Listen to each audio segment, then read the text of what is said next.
Hi, I'm Becky Van Balen, and I want to share today about stress and anxiety and really how to deal with anxiety. And we're looking at just some long-term unknowns in terms of COVID and what our fall is going to look like, whether kids are going to go to school, whether we'll be able to even do activities we normally do in the fall. And it's creating some anxiety for people with all of the unknowns that continue. What is work going to be like? Are we going to have to go back into work? And so with anxiety, there are kind of three pillars that we look at. And you want to look at first, what are the thoughts that I'm thinking, and evaluate those. I even have people write those down. Let's get kind of a diary of the self-talk that goes on in your brain. And as you analyze that and look at that, you may find that there are thoughts that are definitely increasing your anxiety, like this is awful, or I can't cope with this, or this is too much, or how are we ever going to get through this? I don't know how I'll handle it. All those thoughts increase your anxiety. And so we want to learn to switch our thoughts to something that helps us cope, helps us calm down. And of course, Scripture talks about renewing our mind and meditating on truth and meditating on Scripture. And so it's an opportunity for us to renew and change our minds. And so, one scripture that comes to mind is, I can do all things through Christ who strengthens me. And that gives us courage and strength and hope. Or focusing on Philippians 4, where you talk about, focusing on those things that are good and excellent and praiseworthy and more positive. And as you do that, you begin to calm down and your anxieties begin to quiet.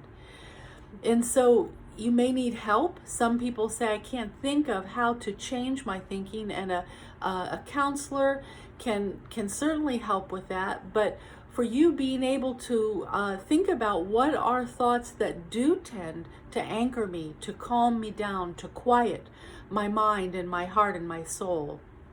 And so being able to think, I've been through difficult things before, and I've made it through them. I didn't think I could. I didn't know how I would. And yet I was able to move through that. God helped me. There were other people to support and encourage me, and I was able to get through that difficult thing. And so, being able to look at what you're thinking and understanding what it is that is, increasing anxiety, and then thoughts that can decrease anxiety and calm you down. The second thing that we look at is, are you able to calm yourself? In the face of anxiety, our heart rates go up, our heart can start pounding, we can get sweaty, our chest can get tight. So there are a lot of physiological things that happen when we are getting anxious. And so you want to have some tools to be able to calm yourself down. And one of the first tools is to learn how to do deep breathing. And deep breathing is taking oxygen in, and as you take oxygen in, it causes your muscles to relax.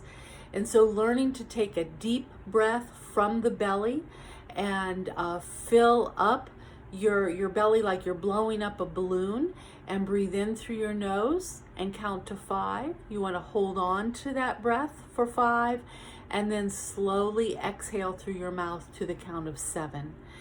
And doing 8 deep breaths, which doesn't take very long, a minute or two, will noticeably calm you down.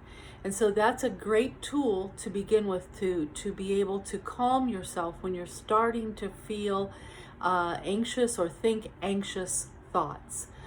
The other thing is to do exercise, to go out and run, to do stretching exercises. Stretching helps to kind of release the tension in your body, so that can be good. Running, get your endorphins up. It helps you think about different things, and so that can be very helpful too. There are a lot of tools in counseling that we have, and to help you learn how to calm yourself down. So those are a couple that you can use.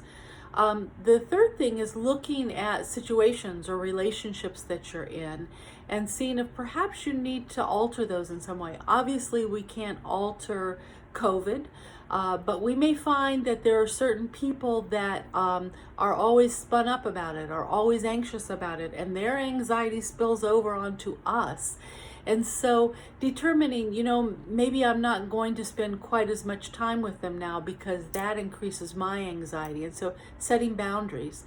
Perhaps you're, needing more exercise, or, needing to get more rest, or needing to eat more healthfully.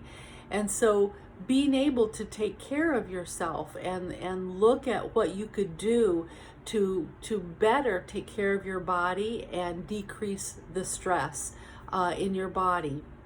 And so those are a couple of things that you can do to help decrease stress and kind of long-term stress as we're looking at it, because it's not going away right away and there are still a lot of unknowns.